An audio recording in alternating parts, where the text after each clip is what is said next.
सब तैयार बैठे हैं। ये मक्कार अय्यार दलाल लोग यहाँ पर आन के कमती बढ़ती गर्म और ठंडी बात करते हैं। ये जमीन हमारी है, या किसी अबू आजमी की नहीं चलने वाली, या किसी फिरका परस्त की चलने वाली नहीं है। मुसलमानों को इस कदर बेवकूफ़ बनाया जा रहा, अक़लियतों को इस कदर बेवकूफ़ बनाया जा रहा, सारे किसान धरने पर है। लेकिन ये सवाल बनता है कि राज्यसभा के अंदर बीजेपी के पास 88 वोट हैं, जो बहुमत नहीं है। बहुमत राज्यसभा में बीजेपी के पास नहीं है, तो ये 3 तलाक, कृषि कानून, ये पास कैसे हो रहा, कौन करा रहा, ये हम लोगों को सोचना पड़ेगा। कौन सबसे ज्यादा अपने भाइयों का गला घोटता है? असल चीज ये आ चुकी है। अपने आका को खुश करने के लिए चाहते ये हैं कि हमारा नाम सबसे ऊपर जाए, और हमने ज्यादा लोगों को फंसवाया तुम्हारे जाल में।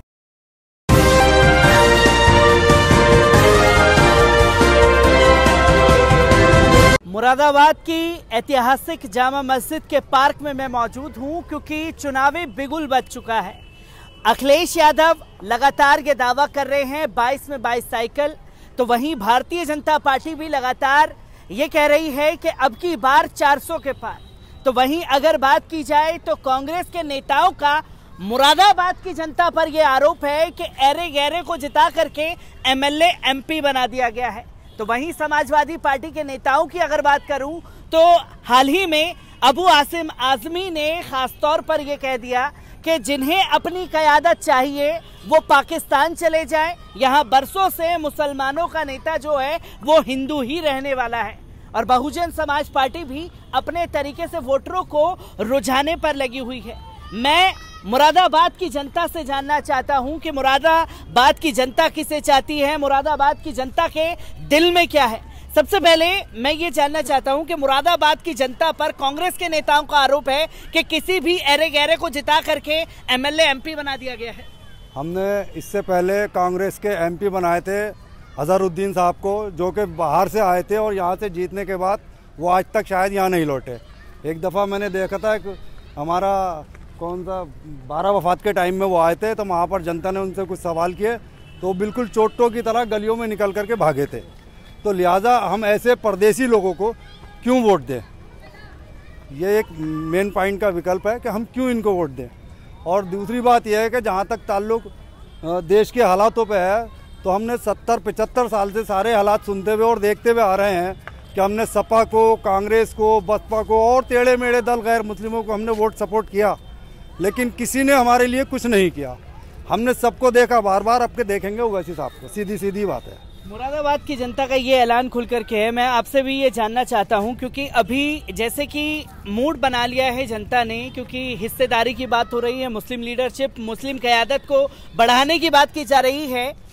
समाजवादी पार्टी के कद्दावर नेता अबू आसिम आजमी वो खुल करके कह रहे हैं जिसे अपना मुसलमान लीडर चाहिए वो पाकिस्तान चले जाएं। मुरादाबाद की जनता इसे किस तरीके से देख रही है? देखिए, उनकी लैंग्वेज ही ऐसी है, उनके बयान सुनने के बाद ऐसा लगता है कि उन्हें इलाज की ज़रूरत है अबू आसिम आजमी साहब को। और सबसे बड़ी बात तो ये है कि उत्तर प्रदेश के अंदर बहुत नेता हैं, महाराष्ट्र उठा के तुम यहाँ को ले आए, मुसलमानों में एक तीतर तुमने नया छोड़ दिया।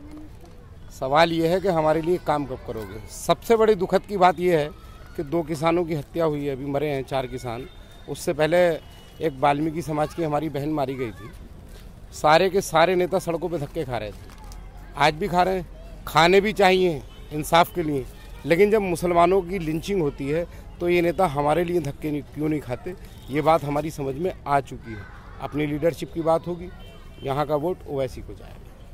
अपनी लीडरशिप की बात होगी, और लीडरशिप के लिए ये कहा जा रहा है कि जिन्हें अपनी लीडरशिप चाहिए वो पाकिस्तान चले जाएं। और मुरादाबाद की जनता पे ही कांग्रेस का आरोप है कि एरे गैरे को जिता करके एमएलए एमपी बना दिया है, इस बार हमें जो है 4 विधायक दे दीजिए। देखिए साहब, जहाँ तक अबू आसिम आजमी साहब का ताल्लुक़ है, माफ़ करना मैं इस चैनल से कह रहा हूँ, लेकिन वो अबू आसिम आजमी नहीं, अबू जहल आजमी है।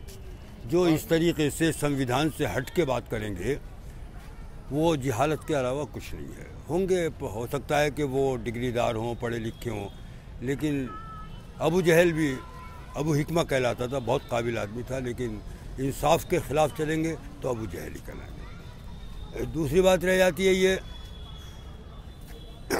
75 साल हमने यानी कि मुसलमानों ने न मालूम किस किस की क़यादत तस्लीम की,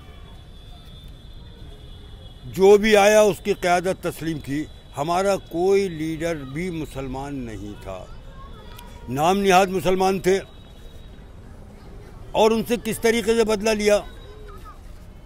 जब जाफ़र शरीफ साहब ने एक मीटिंग बुलाई तो कांग्रेस ने दूध की मक्खी की तरीके से निकाल के फेंक दिया। इसी टिकट पे जो एसटी हसन साहब का टिकट हुआ है उस पर नाराज़गी दिखाई थी।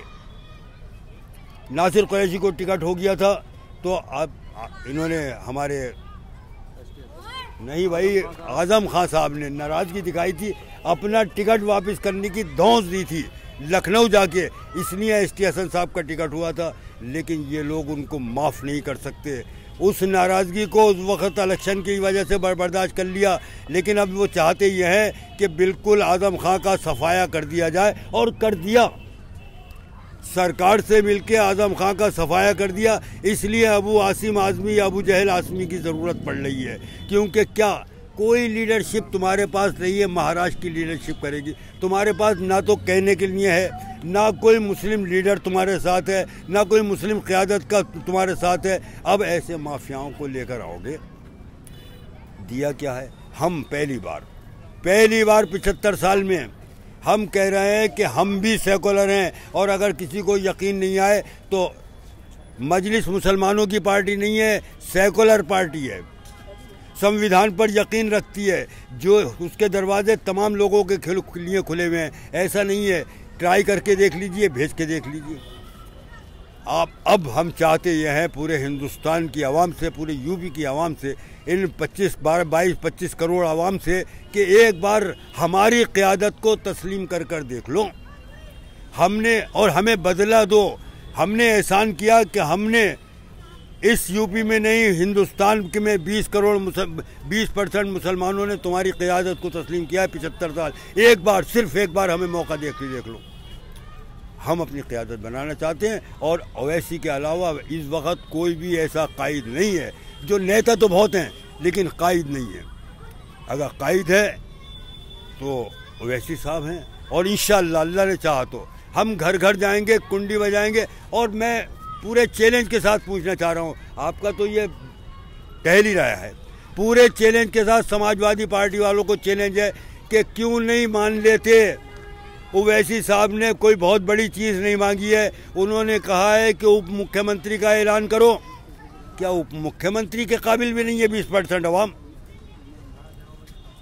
कांग्रेस की नज़र में भी हमारी कोई अहमियत नहीं है। खूब तुम जिसके लिए शोर मचाओ, जिसके लिए डंडंगा नाच नाचो, हमारे लिए तुम्हारे पास वक्त नहीं है। हम अपनी क़यादत से उम्मीद करते हैं कि अगर अपना मारेगा भी तो छाँव में डालेगा, इसलिए हमारी क़यादत होनी चाहिए, और ओवैसी के अलावा कोई नहीं। अपना मारेगा तो छाँव में डालेगा। इसी के साथ साथ मैं आपसे भी ये जानना चाहूँगा, क्योंकि आपने मुरादाबाद की राजनीति को बखूबी देखा भी है, और उत्तर प्रदेश की राजनीति में आज़म खान साहब का एक बड़ा नाम है। क्या आज़म खान की जगह अबू आसिम आज़मी का भी उत्तर प्रदेश में ले पाएंगे? नहीं, क्यों ले पाएंगे, क्यों ले पाएंगे? देखिए, एक अच्छे भले इंसान का जो तालीम से वाबस्ता है, एक जाहिल आदमी से हम मुकाबला नहीं कर सकते। आज़म साहब, उन्होंने कौम के लिए क्या किया क्या नहीं किया, लेकिन उनकी सोच हमेशा तालीमी रही। उन्होंने यूनिवर्सिटी तामीर कराई, उन्होंने जो कुछ भी किया अपने तकब्बुर की वजह से और लोगों की बद्दुआएं लेने की वजह से वो आज जेल में हैं, वरना लीडरशिप की उनके अंदर थी। अबू आसिम साहब का मुकाबला करके आज़म खान को जलील मत कीजिए। बहुत बड़ी बात अपने आप में कह दी है, क्योंकि लगातार मुरादाबाद की जनता पर यह आरोप है कांग्रेस के नेताओं का, अगर समाजवादी पार्टी की भी बात की जाए, कि मुस्लिम क़यादत की बात होगी, जिन्हें मुस्लिम क़यादत चाहिए वो पाकिस्तान चले जाएं, और मुरादाबाद की जनता पर ही ये आरोप है कि किसी भी अरे गहरे को जिता करके MLA MP बना दिए हैं। जी, अबू आसिम जैसे आज़मी कबूतर यहाँ आते रहते हैं, और काफ़ी टाइम से हम देख रहे हैं कि लोग आते हैं, जीत करके चले जाते हैं। जब हमें ज़रूरत पड़ती है तो दूर दूर तक दिखाई नहीं देते हैं। यहाँ हमें इस टाइम अपना लीडर चुनने के लिए सिर्फ अमीन पार्टी ही दिखाई दे रही है, क्योंकि हम आज तक पिसते चले आ रहे हैं, क्योंकि हमें पीसा जा रहा है और हमारे लिए कोई नहीं खड़ा होता है। हमें सिर्फ एक ही आदमी दिख रहा है जो कि असदुद्दीन साहब हैं, उसके अलावा हम किसी को वोट नहीं देना चाहते। और अबू आसिम जैसा शख्स को हम मुरादाबाद के अंदर एंटर नहीं देखना चाहते, क्योंकि वो कबूतर, इस जैसे कबूतर बहुत आते हैं और जाते रहते हैं। अक्सर देखा है कुछ दिनों के लिए होते हैं, दाना चुगा और उड़ जाते हैं। तो बस मैं यही कहना चाहता हूँ असदुद्दीन ओवैसी साहब को ही सिर्फ। कांग्रेसी तो खुद समाजवादी लड़ा रहे थे पूरे चुनाव में। आप देखिए, किसी से पूछिए, आवाम से पूछिए, तो जितने कांग्रेस के यहाँ नेता हैं या पदाधिकारी हैं वो सबके सब समाजवादी को लड़ा रहे थे। वो जनता को क्या कह रहे हैं कि जनता ने अरे गरे को चुन लिया। सबसे पहले तो कांग्रेसी ये जवाब दें यहाँ के पदाधिकारी कि वो समाजवादी को क्यों लड़ा रहे थे। कोई पैसे लिए थे या कोई डील हुई थी, या इमरान प्रतापगढ़ी को धोखा दे रहे थे और इल्ज़ाम जनता पे थोप रहे हैं। अभी इमरान दलालगढ़ी जो है, उन्होंने अपना एक इंटरव्यू, उसमें अपनी मैसेज दिया था, जो वो नज़्म गाते हैं कि जो अखिलेश का नहीं वो उनका, प्रियंका का नहीं वो हमारा नहीं, तो क्या वो मुसलमान रहे। ये भी मेरा एक जनता के बीच में एक सवाल है, एक अच्छा सवाल है। क्या ये भी उनसे पूछने की ज़रूरत है। जो उन्होंने एक सवाल किया था कि जो प्रियंका का या राहुल का नहीं वो हमारा नहीं, क्या वो मुसलमान रहे या नहीं रहे। मेरा भी एक सवाल है। ये भी एक बड़ा सवाल जो है वो खड़ा हो गया है। मेरे साथ और भी लोग मौजूद हैं, मुरादाबाद की जनता के लोग मौजूद हैं। ये मैं जानना चाहता हूं, क्योंकि मुरादाबाद की जनता पर आरोप कांग्रेस भी लगा रही है, तो वहीं समाजवादी पार्टी के कद्दावर नेता अबू आसिम आज़मी का बड़ा बयान भी सामने आया कि जिन्हें अपनी क़यादत चाहिए वो पाकिस्तान चले जाए। देखिए सर, मैं एक सिटीजन हूँ मुरादाबाद का। हर पार्टी ने यहाँ पे अपना रूप दिखाया और धोखा दिया। मुसलमान की भलाई अगर कर सकते हैं तो ओवैसी साहब कर सकते हैं, क्योंकि एक ईमानदार और एक बहुत बढ़िया, उनके ऊपर अभी तक कोई भी किसी तरीके का भेदभाव का इल्ज़ाम नहीं है। जो लोग ये कहते हैं, अबू आज़मी साहब ये कहते हैं महाराष्ट्र से आके, कि अगर वो गलत हैं तो सब में बड़े गलत वो खुद हैं, जो एक इतने काबिल मुसलमान के ऊपर और एक पढ़े लिखे आदमी जो मुसलमान की सियासत करते हैं उनके ऊपर इल्ज़ाम लगाते हैं अपना, जिससे उन्हें इस बात की नसीहत लेना चाहिए कि वो अगर समाजवादी पार्टी के लीडर हैं तो कम से कम सोच समझकर किसी के ऊपर इल्ज़ाम लगाएं। और हमारे ओवैसी साहब जो हैं, मैं एक सिटीज़न बोल रहा हूँ, किसी पार्टी से ताल्लुक़ नहीं है मेरा। ओवैसी साहब का आज तक हमने कोई भी किसी तरीके का गलत काम नहीं देखा, चाहे हिंदू भाई हों या मुसलमान भाई हों। वो एक इंसानियत परस्त और एक बढ़िया आदमी है, जो हैदराबाद में सभी लोगों के लिए काम करते हैं और हमारी ये हिंदुस्तान के मुसलमानों और सभी भाइयों की भलाई चाहते हैं। बस मैं यही कहना चाहता हूँ कि उनका कोई भी आदमी अच्छा ईमानदार अपना उतारें और इंशाल्लाह ज़रूर वो यहाँ से कामयाबी का फल लेके जाएंगे। क्योंकि मुस्लिम हिस्सेदारी की बात जो है लगातार हो रही है, और मुस्लिम हिस्सेदारी की जब बात आई तो सीधे सीधे मुसलमानों को ही कह दिया गया कि यहाँ बरसों से मुसलमानों का जो नेता है वो हिंदू ही रहेगा और आगे भी हिंदू ही राज करेगा मुसलमानों के वोटरों पर। जो अबू आसिम आज़मी साहब का बयान था उसे किस तरीके से देख रहे हैं, क्योंकि कांग्रेस के नेता भी लगातार ये आरोप लगा रहे हैं कि किसी भी अरे गहरे को जिता करके एमएलए एमपी बना दिया है, इस बार 4 एमएलए दे दीजिए। आऊज़ु बिल्लाहि मिनश शैतानिर रजीम, बिस्मिल्लाहिर रहमानिर रहीम।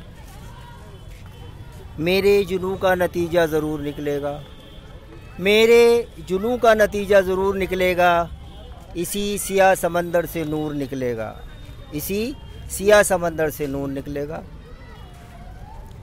अबू आज़मी हमारा कोई टॉपिक नहीं है, नो टेंशन नो प्रॉब्लम। हमारा टॉपिक है कि मुसलमानों का, अक़लियतों का, जिन पे ज़बरदस्त जुल्म हो रहा है। हम तो सोच रहे थे कि अब हम आज़ाद हो गए हैं अंग्रेज़ों से, अब हमारा जो मुल्क है वो बहुत अच्छे माहौल में पलेगा बढ़ेगा, सभी लोगों को इज़्ज़त मिलेगी, सभी को खुशहाली मिलेगी, तालीम मिलेगी, तरबियत मिलेगी। लेकिन इस 73 साल के अंदर टेंशन के अलावा कुछ नहीं मिला, इज़्ज़त नहीं मिली।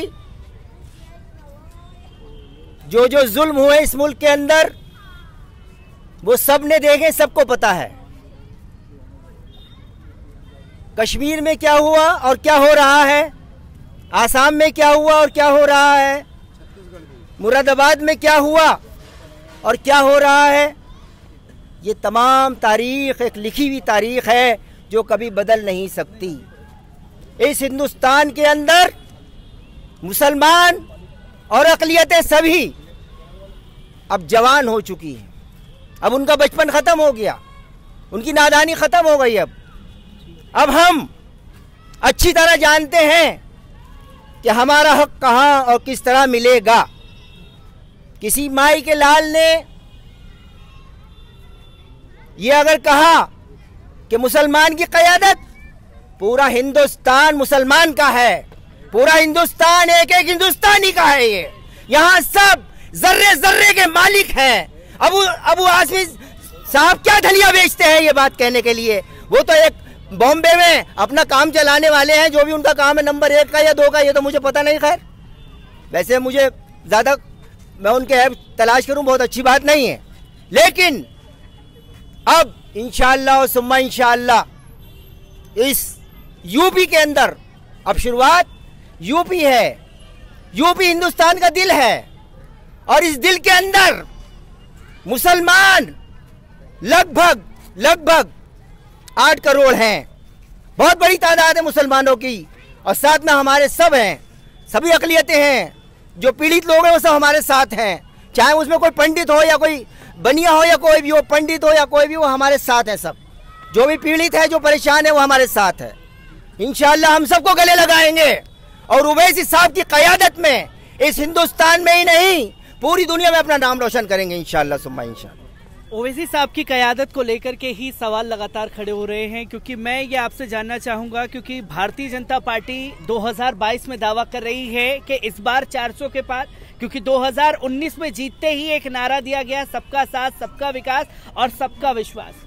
कभी भी मुसलमानों पर जुल्म हुआ, कभी भी लिंचिंग हुई तो देश के प्रधानमंत्री ने एक ट्वीट तक नहीं किया, ना कभी उसके खिलाफ आवाज़ उठाई। यही अगर किसी दूसरे समुदाय पर अत्याचार हुआ तो कह दिया गया कि मुझे गोली मार देना, मेरे दलित भाइयों को कुछ मत कहना।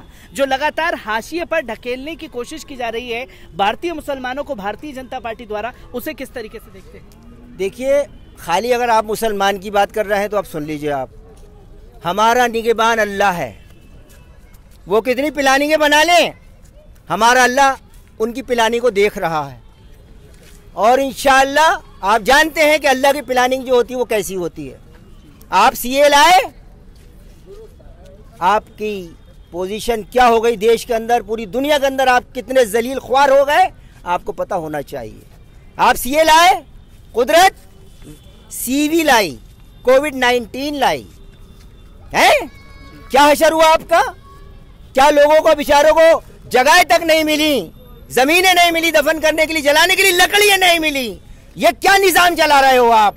होश में आओ आप, आपको शर्म आनी चाहिए। आपने जनता से कहा था कि सबका साथ और सबका विश्वास, आपने सबका न साथ किया न सबका विश्वास किया, आपने विश्वासघात किया है असल में। आपने पूरे देश को, और एक मिनट सुन लीजिए आप बात को, अब बीजेपी की बात छोड़ दीजिए, आप आइए समाजवादी पार्टी के अंदर। जब हमने अखिलेश ने कहा हमसे कि मैं पहली बार इस प्रदेश का मुख्यमंत्री बनने जा रहा हूं, मुसलमानों मुझे वोट दे दो, मैं तुम्हें 18% रिजर्वेशन दूंगा, मुसलमानों ने अपना वोट तन मन धन सबसे लड़ा के तुम्हें जिताया। तुमने 18% तो रहा दूर किनार, आपने 1% भी नहीं दिया। आपने एक लैपटॉप थमा दिया। लैपटॉप 1 महीने की तनख्वाह में क्या लैपटॉप आते हैं आप जानते हैं? सरकारी आदमी कितने लैपटॉप लियागा एक महीने की तरह? 5 लैपटॉप लाएगा 1 महीने की।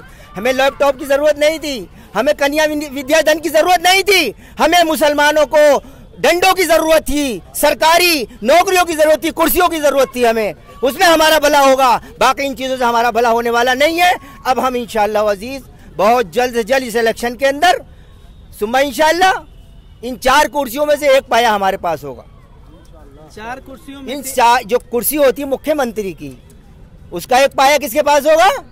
ओवैसी की पार्टी के पास।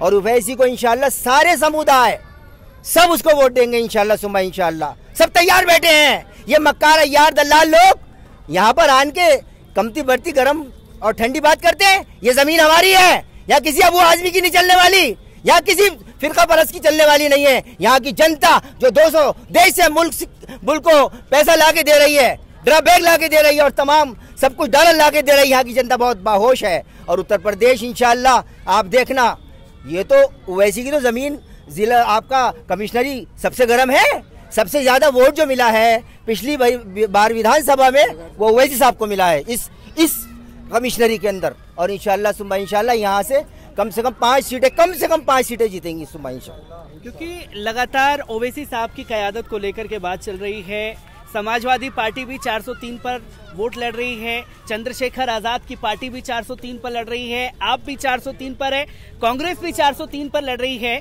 बैरिस्टर असदुद्दीन ओवैसी ने कुछ ही सीटों पर लड़ने का ऐलान किया गया। तमाम पार्टियां बोलने लगी कि भारतीय जनता पार्टी की बी टीम आ गई, भारतीय जनता पार्टी की दलाल टीम आ गई। किस तरीके से देखते हैं?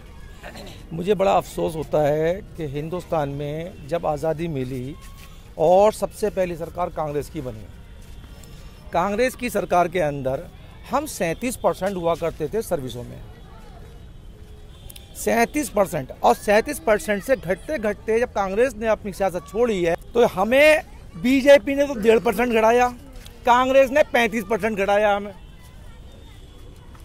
हमने कांग्रेस को तो वोट दिया और जब कांग्रेस मुसीबत में पड़ती थी तो हमारे कुछ नाम नहीं लेना चाहता मदरसों के उलमाए दीन आ जाया करते थे, नहीं इससे बेहतर कोई पार्टी नहीं है, वरना जनसंघ जीत जाएगी, बीजेपी जीत जाएगी। फिर इन्हीं को उलमाए दीन ने हरवाने के लिए जनता दल के लिए हमसे कहा, तो हम तो उनका कहना मानते चले आए आज तक। जबकि उनको चाहिए था कि जब मुसलमान फंसे हुए हैं तो कोई क़यादत का ऐलान करवाते और सुझाव देते। कभी उलमाए दीन ने हमारे हिंदुस्तान के कोई सुझाव उस वक्त नहीं दिया जब हम बर्बादी पे आ गए। तो पब्लिक का खुद का फैसला है, ये पब्लिक का खुद का फैसला है। मुझे ये लगता है कि इस कौम के अंदर, मुसलमान कौम के अंदर जो मुनाफत फैल चुकी है वो इस हद तक फैल चुकी है कि अपना आका का तमगा हासिल करने के लिए कौन सबसे ज़्यादा अपने भाइयों का गला घोटता है। असल चीज़ ये आ चुकी है। अपने आका को खुश करने के लिए चाहते ये हैं कि हमारा नाम सबसे ऊपर जाए और हमने ज़्यादा लोगों को फंसवाया तुम्हारे जाल में। अब भाई इस वक्त असदुद्दीन ओवैसी साहब आए हैं, हम तो ये चाहते हैं कि इताअत करो अपने रब की, अपने रसूल की और अपनों में से अपने अमीर की। अब भैया अब आप लोगों का है, ये लोग तो कहते ही रहेंगे, आप तो गड्ढे में वोट डालते रहिए, इंशाल्लाह एक दिन गड्ढा बढ़ेगा। देखिए कांग्रेस ने जितना नुकसान पहुंचाया है हिंदुस्तान के अंदर मुसलमानों को, इतना किसी ने नहीं पहुंचाया। अब इमरान प्रतापगढ़ी बहुत अच्छे शायर हैं और कई कलाम पढ़ते हैं। यहाँ पर हमें बहुत अच्छा आदमी नहीं चाहिए, हमें काटने वाला चाहिए आदमी, जैसे वो काट रहे हैं हमें। हकीकत तो यही है, बिल्कुल हमें नमाजी परहेजगार शरीफ नहीं चाहिए। सियासत में सियासी आदमी चाहिए, वो सियासी आदमी नहीं है इमरान प्रतापगढ़ी। अबू आज़मी साहब का तो भाई उनके बारे में ज़्यादा वक़्फ़ियत तो है नहीं, लेकिन वो इतनी दूर से यहाँ आए हैं और यहाँ आकर के क्या क्या कह रहे हैं, बहरहाल वो उनकी सोच है, लेकिन हमारे समझ में बात नहीं आती। हम यही चाहते हैं कि मुसलमानों को जो है असदुद्दीन ओवैसी का साथ देना चाहिए। आज नहीं देंगे तो 10 साल के बाद सारे हिंदुस्तान के उलमा, 20 साल के बाद ये उलमा ज़बरदस्ती पब्लिक से कहेंगे कि इन्हीं को वोट डालो। 100 सीटों का जो सवाल है, सरकार बनाने के लिए 202 सीट चाहिए। असदुद्दीन ओवैसी 100 सीट पर ओवैसी साहब ने ऐलान किया, तो आपको 303 सीट छोड़ दी, वहाँ तो ओवैसी नहीं लड़ रहे। 303 में से 202 सीट जीत लीजिए, क्या दिक्कत है? 100 सीट पर जो है एतराज़ है, हम 303 सीट पर नहीं लड़ रहे हैं। ओवैसी साहब वहाँ पर आप जाइए, बीजेपी को हराइए। अभी लोकसभा के चुनाव में तो ओवैसी साहब नहीं लड़ रहे थे, फिर बीजेपी कैसे जीत गई? किसने जिताया? और सबसे बड़ी बात तो यह है कि मुसलमानों को इस कदर बेवकूफ़ बनाया जा रहा, अक़लियतों को इस कदर बेवकूफ़ बनाया जा रहा। सारे किसान धरने पर है, लेकिन ये सवाल बनता है कि राज्यसभा के अंदर बीजेपी के पास 88 वोट हैं, जो बहुमत नहीं है। बहुमत राज्यसभा में बीजेपी के पास नहीं है, तो ये 3 तलाक, कृषि कानून, ये पास कैसे हो रहा, कौन करा रहा, ये हम लोगों को सोचना पड़ेगा। ये बिलें पास कौन करा रहा है, हमें इसके बारे में सोचना पड़ेगा। मुरादाबाद की जनता मेरे साथ मौजूद थी, जिनके ऊपर ये आरोप था कि किसी भी अरे गहरे को जिता करके एमएलए एमपी बना दिया है, तो आज मुरादाबाद की जनता ही साथ थी और बखूबी तमाम राजनीतिक पार्टियों को उनके सवाल का जवाब मिल चुका होगा।